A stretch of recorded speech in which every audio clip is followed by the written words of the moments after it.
Without further ado, let's give a warm welcome to Ms. Nash and Mr. Lucas. So I didn't know if we were letting you know that we're ready to speak, or just let you know we're not going to walk out the door on you. We're here because you've built us up as being heroes and we have all the answers. I wish I had all the answers, because then I could sell them. But what we do want to do is make sure that you guys have information about what to expect. What do I expect for my child at a particular level? And also, where can I go as a parent for help? And once it's said and done and you get these scores back, what do they mean? So that's kind of our take and what we want to go with today. So in North Carolina, there are basically, there's lots of exams. Teachers are going to give teacher-made exams, and you're going to have all types of things. Even our K-2 students are going to have assessments that they have to do at the end of the year. It's part of school, right? But what we're going to focus on today are these three types of required exams in North Carolina. So one is career and technical education exams, and Chip is going to talk about those in just a few minutes. But those are basically for students who are enrolled in particular career and technical education courses. So, you know, your high school student who might be enrolled in Accounting 1, there is a state exam for that particular subject area. Okay, so, and he's going to talk more about those things. Then you have your end of grade exams, which are for your students in grades 3 through 8 in reading and math, and then 5th and 8th grade in science. And then you have your end of course exams, which are mostly your high school. We do have some middle school students who may be enrolled in an end of course subject area, and we'll talk about those. But biology, English 2, NC Math 1, and NC Math 3, those are required. There's a state required assessment at the end. So these are the three that we're going to focus on and talk to you a little bit about today, making sure that you kind of have those resources and that information. So first, we're going to talk about high school. We're going to kind of go backwards. We're going to talk about high school first and then work our way down to the elementary, okay? So first, we're going to talk about, well, not me, Chip is the expert in career and technical education, so he's going to talk to you about the CTE exams. Thank you, Kim. As she mentioned earlier, in career and technical education, we do have some required state examinations, and this is what you see on the screen. But just as she said that other grade levels have assessments in career and technical education, there are two other what we call proof of learning in career and technical education.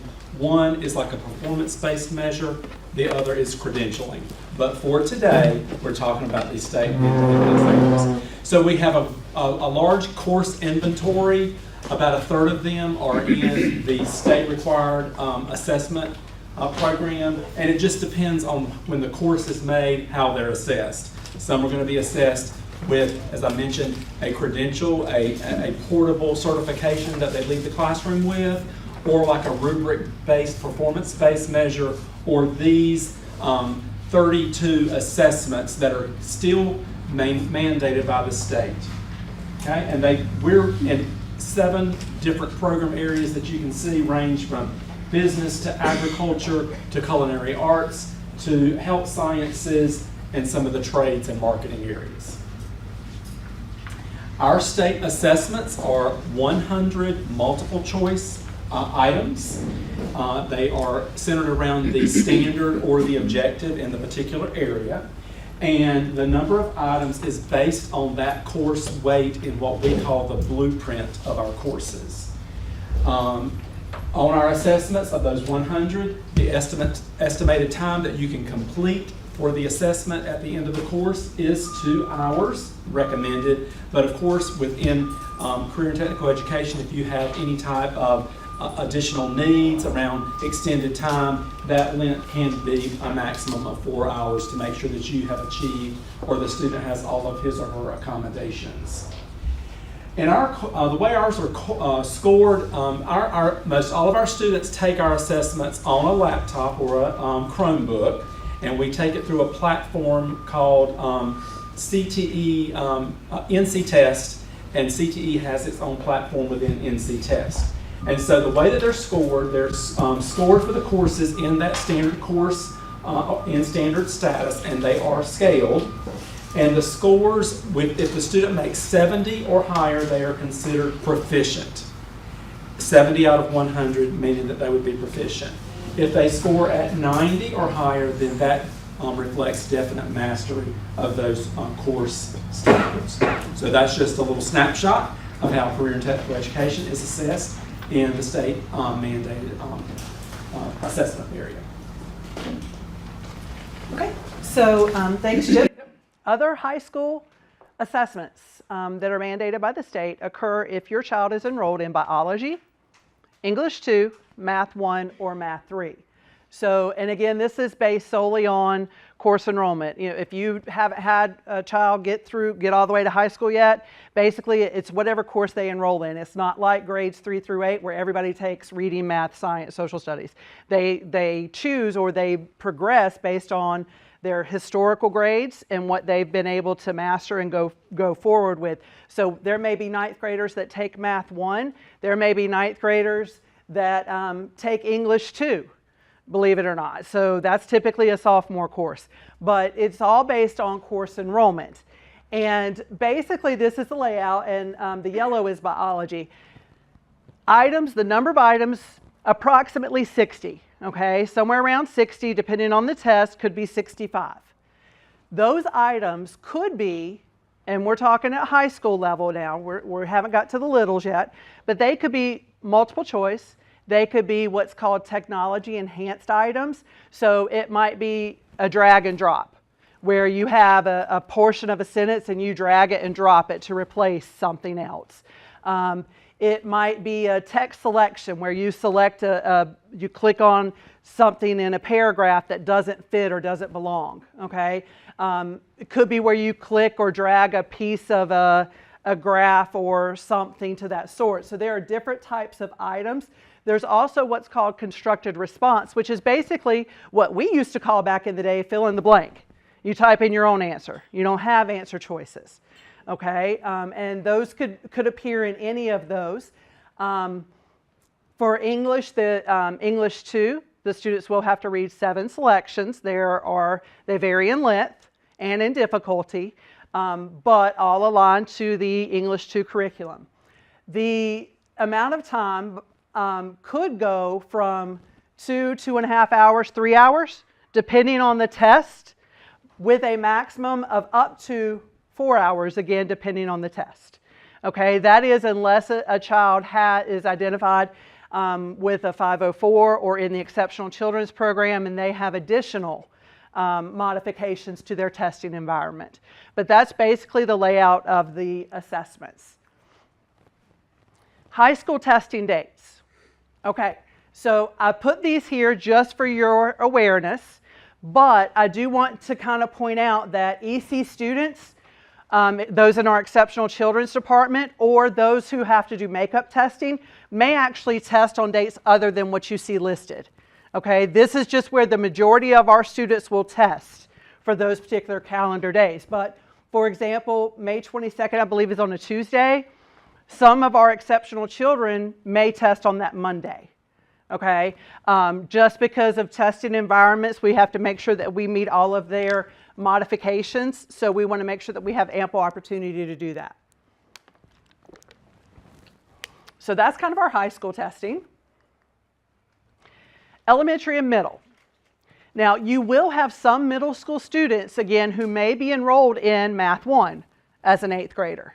Okay, they're going to take that same EOC as the high school students in those cases. Okay, so that would take precedence over the EOG.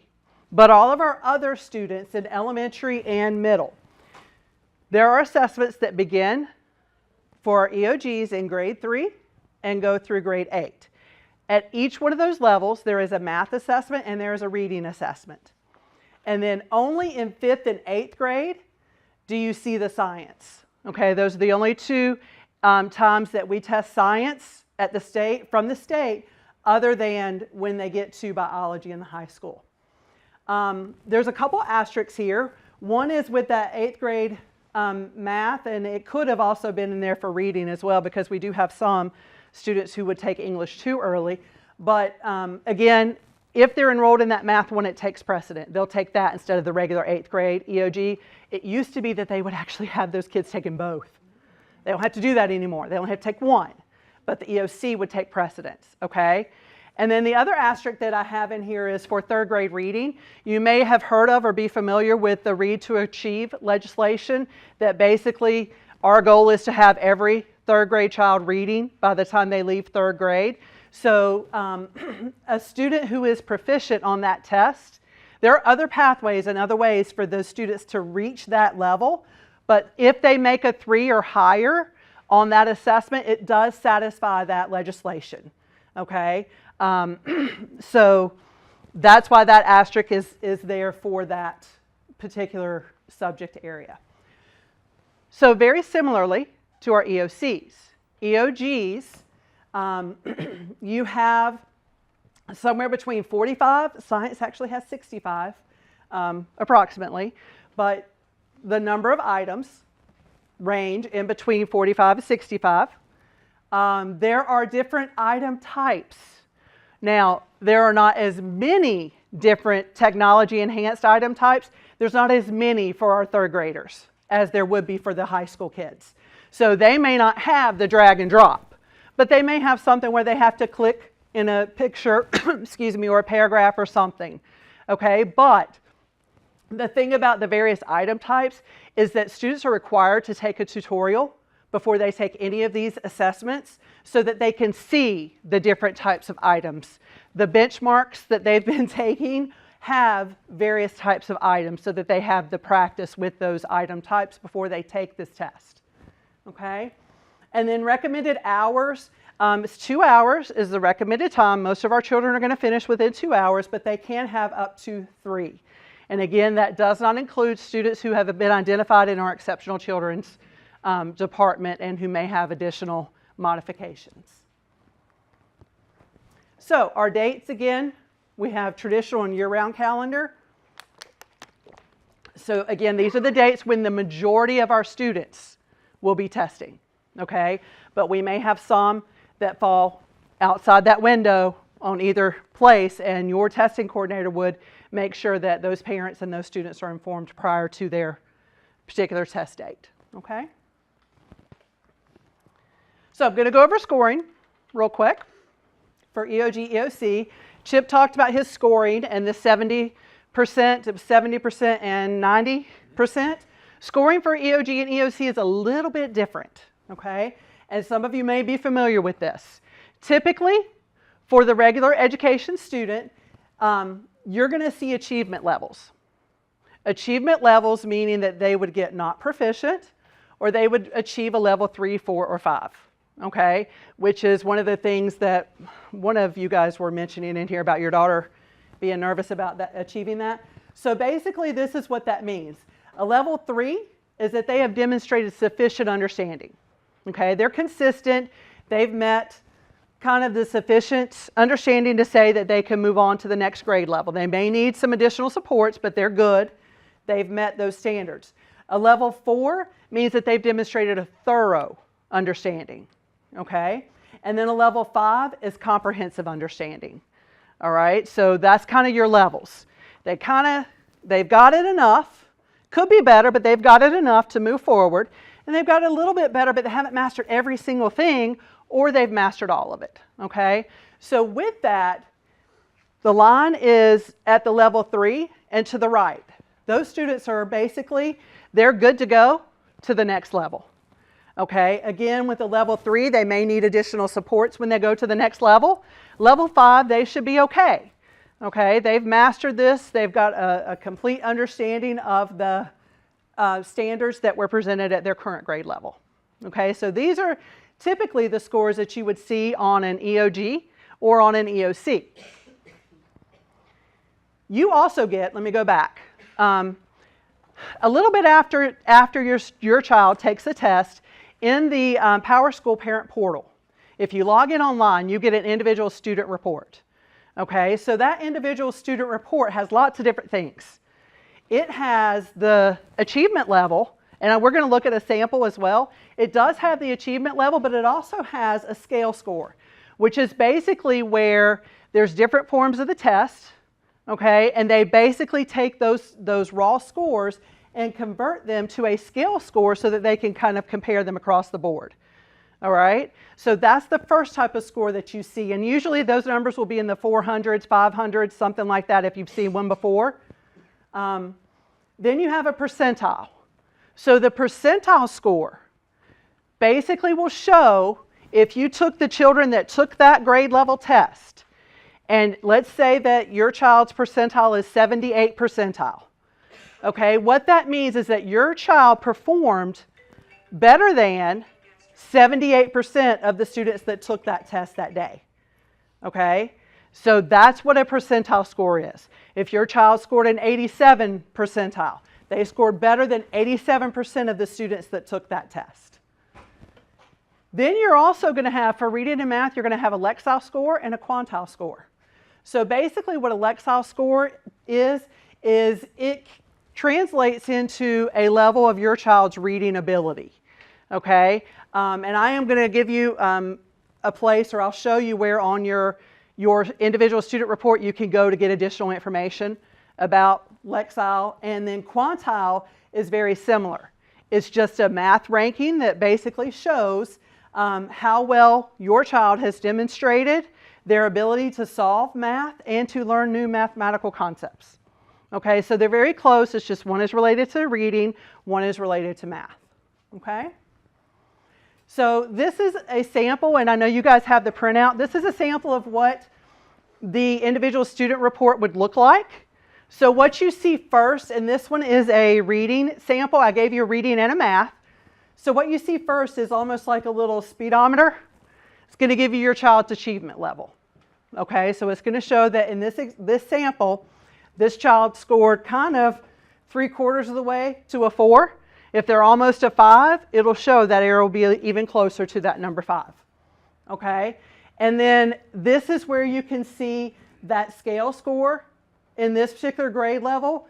I think it's 624 to 648 would be not proficient. So this is going to be in the 600s. And it's going to show you, or it might be 500. I don't know. I'm right here and I still can't see. But it's going to show your student score. And then it's going to show you compared to the school.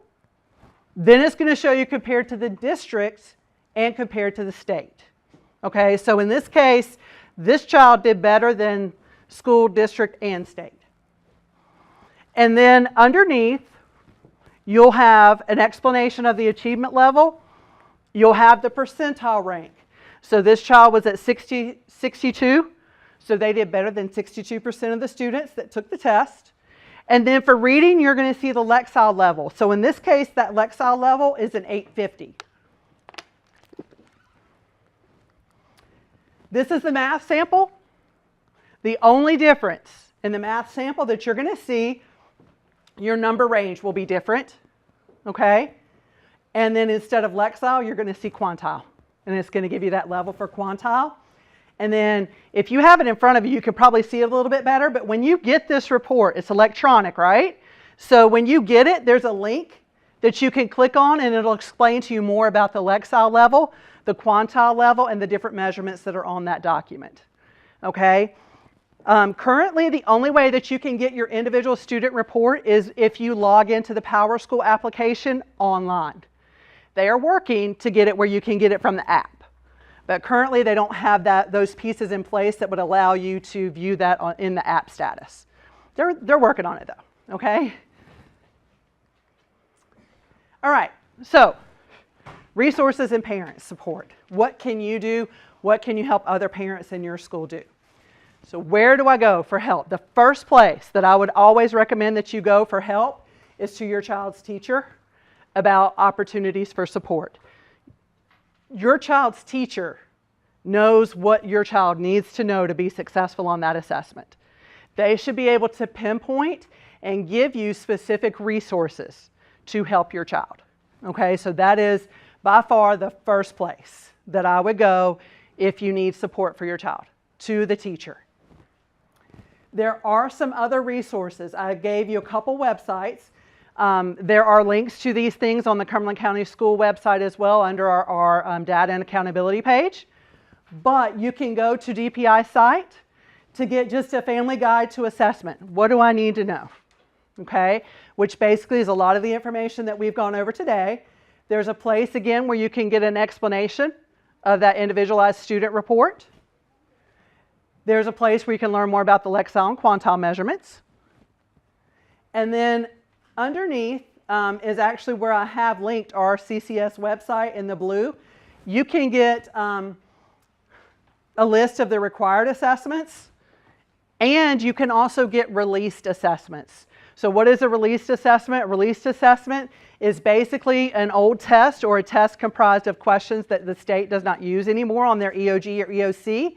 They've compiled them into a practice type test where at least your child could see these are the types of items that they may see on the test. A lot of our teachers use those in the classroom to help students prepare.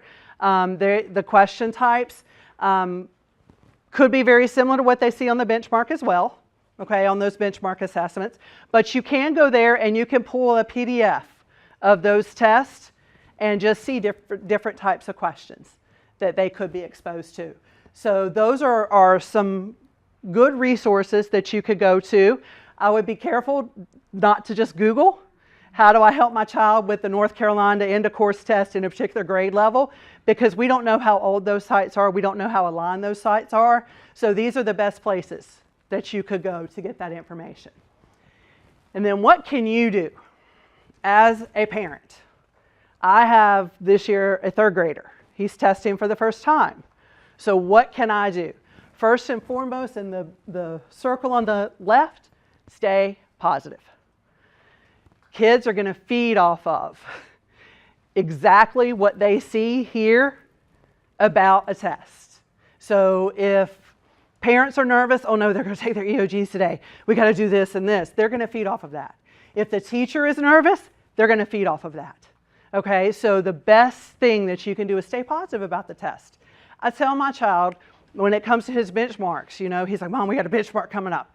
I'm like, honey, it's okay. This is your opportunity to show what you know. It's not a big deal. Read the questions, take your time, do your best, double check. Where it lands, it lands. They've basically been running this marathon all year long for this test. And they put all this pressure on themselves about this one day and this one test. Now, I work in the Data and Accountability Office, but I firmly believe there's never one number, never one test, never one measurement that defines who a child is. So you help your children believe that too, okay? Just help them, encourage them, stay positive. Don't schedule appointments on the test days, because then that makes them even more anxious because now I got to go make it up on a different day and I'm not in my class with the people that I'm normally in there taking a test with, and I'm in a different environment. It might not even be my teacher that has to give me a test on a makeup day. So if you can avoid scheduling appointments, avoid that. Make sure your child gets to school on time those days. There are strict regulations around all of our testing. If the teacher has started reading directions, the child cannot enter the room. And it's not that we don't want them to. It's that we have these strict regulations that we have to follow. So if they're late to school and that teacher has started reading those directions, they've announced you may start testing, the child cannot go into the room. And it literally might be 1 or 2 minutes into the testing session. But those are the rules that we have to follow. Okay? Make sure your child gets plenty of rest the night before. You know, it's not the night to take them out to a brand new place, a ball game the night before that you know is not going to get over till 11 o'clock at night. That's not the time for that. Get them home, get them rested. Keep that same routine going. Okay? Ensure they eat a healthy breakfast. Avoid high sugar foods. That was my child's worst one on benchmark day. Because no, you can't have that cereal today because you're going to crash halfway through the test. You know, so that might be something on another day, but you want to avoid those. And then encourage your child to start looking at things now. Okay, it's not a stress thing. Not to add more stress. We don't want them stressed. We want them relaxed. We want them walking into that test being confident. So if they start looking through things now and you just start refreshing their memory now as they go along, then they're going to be more comfortable when they sit down to take that test. So it's really about, we have test anxiety ourselves as adults. Like if we had to go in and take a test tomorrow on what we talked about in here today, 90% of us in this room would be like, no, wait, what did they say? How do I do that? Because we automatically get nervous because we're being measured. We're being judged. All of these different things. So just help your child to get used to that environment early. The earlier, the better. Just tell them it's okay. Do your best. Read through everything, double check everything. When it comes down to it, as long as you've done your best. So, questions? Anything Chip can answer for you? Sorry, Chip. Yes, ma'am. Yes, are practice required? So, for our testing, the state does not require that there is a proctor in each and every room anymore. They used to do that. They can have hallway proctors. So they could have one proctor for several rooms. And forgive me, I don't have those numbers right off the top of my head, how many rooms they can have, but they can have hallway proctors. Roving, sorry. Roving, yeah. We call Sorry. it roving, but yeah. That's Roving, just- hallway. Yes, sir. One's a question and the other one is a comment. What do you recommend for decompression the night before the test? So the first part of that, the nighttime routine the night before. For me, what I found works, even when as a classroom teacher, leaving the classroom, I want my kids to have the most normal. What do you typically do? You typically do not sit down and try to read your entire textbook the night before test. So don't do it now. Okay, because that's just going to add to the stress, because once they start doing that, and I'm not saying that they shouldn't prepare, but preparation has to happen before just the night before. So if I sit down the night before and I start stressing, I'm going to see a word like, oh wait, I don't remember seeing that before, and then I'm going to get caught up in that. So I would say just keep it as routine as possible. If they have review materials from their teacher, go through those.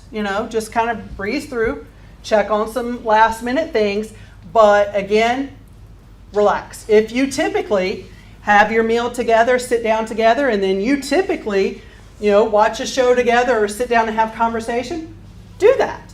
Do that.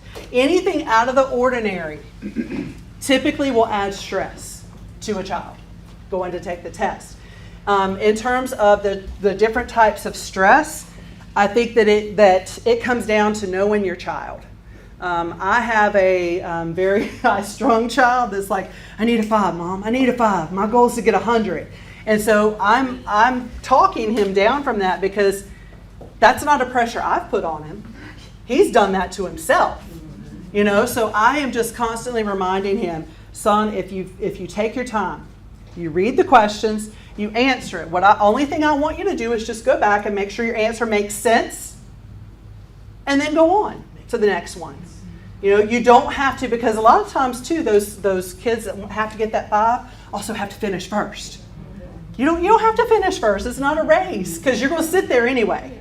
That's the other part of the rule. You're going to sit there. So, just go back to that. Do your best, double check, read, and just relax. The ones that are struggling to pass, I would start encouraging them now. If they think they're not going to pass, go ahead now. Have them talk to their teacher now. Or as a parent, talk to the teacher now. I know they've been struggling, but I know they want to do well. What do we need to start looking at now? We're a month out, a little more than a month. So how can we do that? Chip, do you have anything else to add? Go back to her original comment about just keeping it all positive, like she said, keeping it like the normal activities that she mentioned, and then just optimistic about it's an opportunity for the student to grow and to show growth from the beginning of the course where they didn't know anything about it, yes, to the end where they have learned something, and just be hopeful that they have grown to those achievement levels. And in reality, we want every child to demonstrate proficiency, but we also are very realistic and know that children come to us at different levels with different abilities.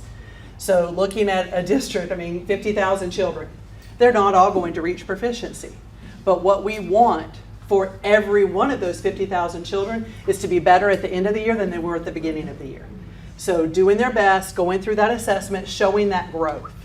You know, are you progressing? Are you moving forward?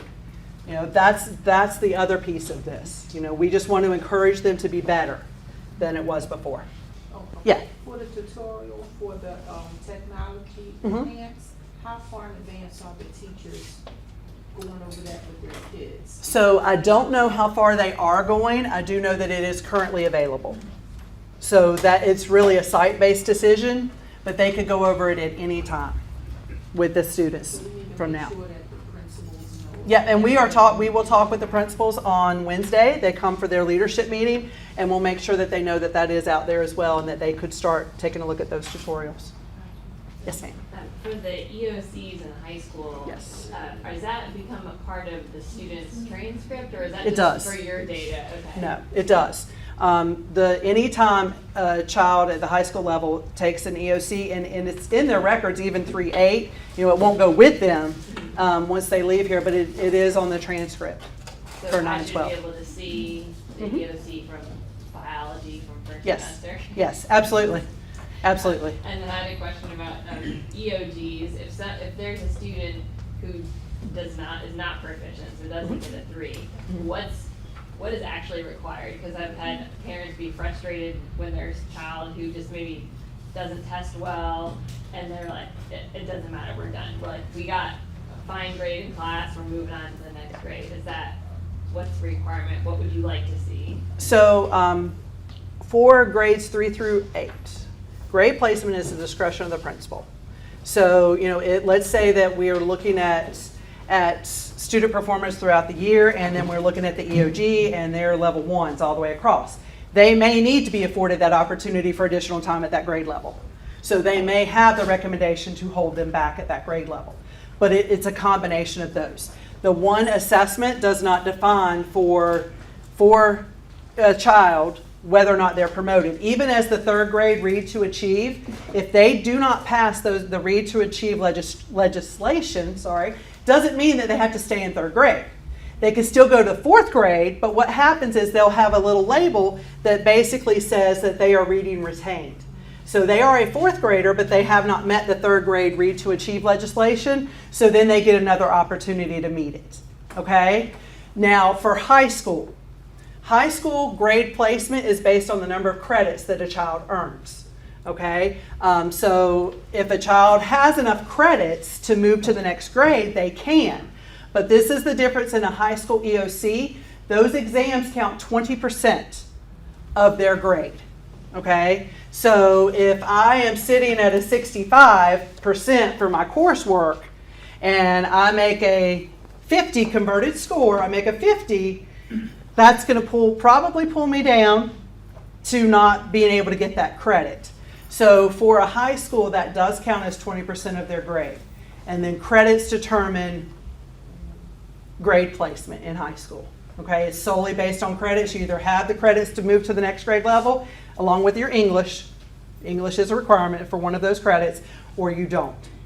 Okay, so if I pass 7 classes, but I fail English 1, I'm not going to be promoted to the 10th grade because English 1 is a requirement of one of those. Okay, yes ma'am. What happens if they refuse testing? Because I've had several friends that say that they don't want their kids tested.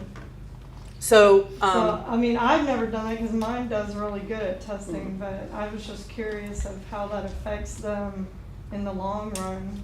So as our state says that we test all of these children.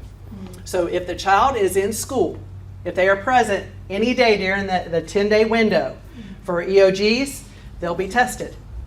They have to be tested. We have to test them. The only way that we don't is if there is a medical exception. Some medical reason why this child cannot test, and these are usually severe. You know, the child was involved in a car accident, they're hospitalized. You know, or the child suffered this particular type of serious injury and they cannot test. Otherwise, basically what happens is when we talk about our school performance grades, part of our grade and part of what happens is we have to test every child. If we don't, basically that score counts against the school. Now, what happens with the student grade placement. Again, grade placement is the discretion of the principal. So, unless it is EOC and it comes to credits. So that one, it would be up to the principal to make that determination. Okay, and we do have some allowances too for testing outside the window. Like sometimes we have families maybe are military connected that maybe are being transferred out before that week. We actually have to file paperwork with the state to say, can Chip test during this time instead of during the regular scheduled window, and then that has to be approved by the state. Then we could test Chip outside of that window. Okay, but all of those are decisions that lie with the state legislation around the assessment. And so, from our office standpoint, when they come, they're going to be tested. And just additionally, what Kim said about that 20% in the high school, those courses counting 20% of the final grade. Same thing with the CTE, Career Technical Education Post-Assessments, that's in policy as well. Yes. Those Those students have to take SSE exams so that they can have that portion count towards their final grade. Yes, ma'am. I have a question / comment about testing environment. And this comes from a family. My child, and at the last benchmark, the air conditioner was out. So these kids tested all of this benchmark week or however it went without air. I mean, they were hot. Like they said, the teachers had doors open trying to do whatever. And we all know if you get hot, you kind of get sluggish. So you can't foresee it, but so how do you all go about trying to ensure that the testing environment as a whole is fine? That's a good point. Because that raises stress levels. Absolutely.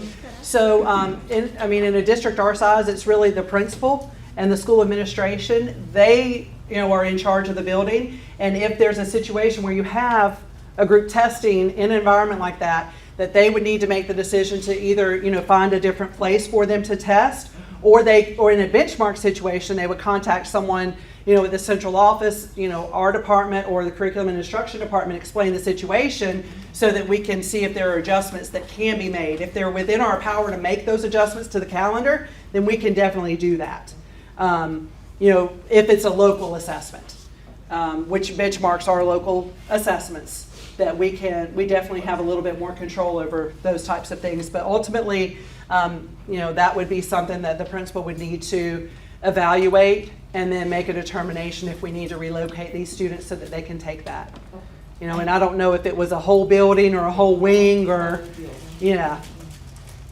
How far in advance are testing calendars put out, like for the 23-24 school year? We get the information from the state that says these are when the tests are, these are our windows, and then we choose the windows in between. So usually we get that towards the end of May. So over the summer, during that time is when we look at the testing calendar to schedule all the different assessments that happen. In high school there's so many more that happen with the ACT and all the different pieces. So it is usually right before the teachers come back that testing calendar will be finalized, and it is also available on the Cumberland County School webpage.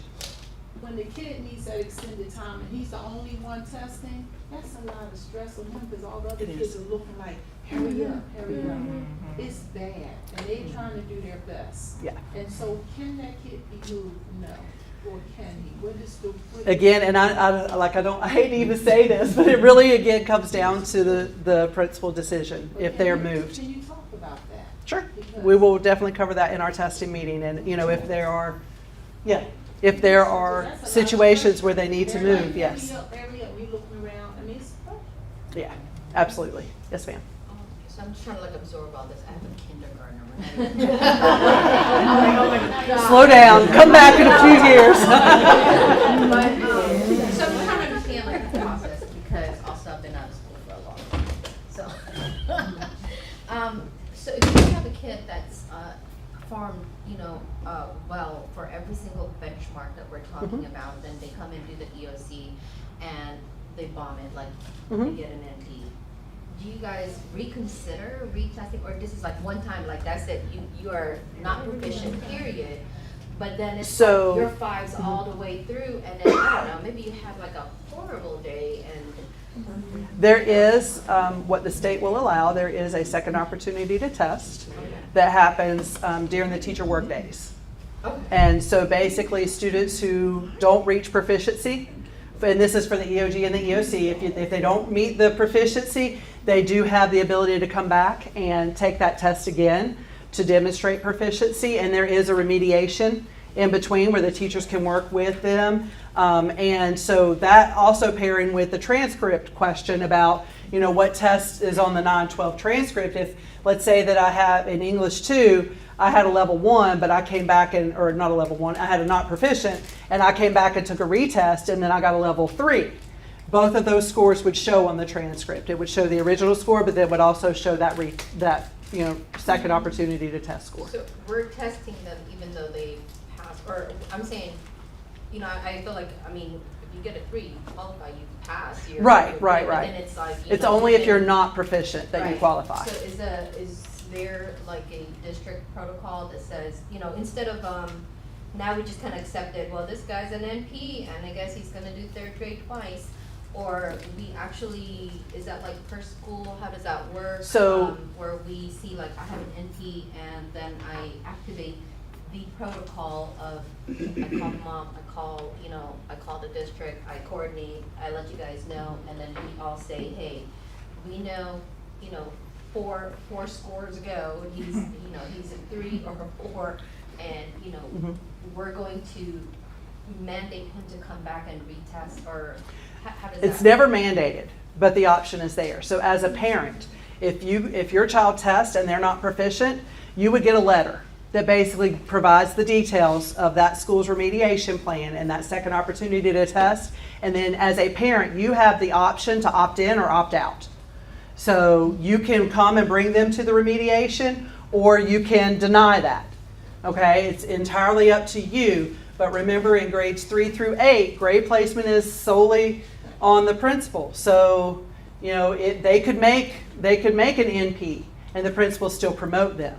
Okay. It's used in conjunction with every other piece of data that they have. Okay, but you will have an opportunity if the child is not proficient. They do have the opportunity to come back and take the test again. I just want to clarify, did I hear you say that if people move outside of the district, if they're under 9th grade, their test scores don't go with them? Their EOG scores do not? No, if they stay within North Carolina, they do, yes. But if They go were out of scored. state, they do not. It should, if that state enters the information correctly from the transfer process, it should still go with them. If they're, high school and they've tested, those scores should go with them as part of their transcript. But if they're not in high school, they do not. They will follow the child, but when it comes to like college admission and things like that, nothing's going to come from before 9th grade. Right. But yeah. Okay. Yeah. I was Does just that thinking answer about- it? So for military kids who are Yes. going to different districts, if they obviously it's not the same test, but if they're Correct. looking at those scores to determine will you go to the gifted program, will you be in, get a 504 here or there? Correct. That information. All that is information helpful. goes with the child. That's what I Yes. misunderstood. You're Yes, talking I'm about sorry. college. Yes. Okay. Yes. Thank you. Can we give them a round of applause? Thank you. Thank you so much. Thank you. Can we give them one more round of applause?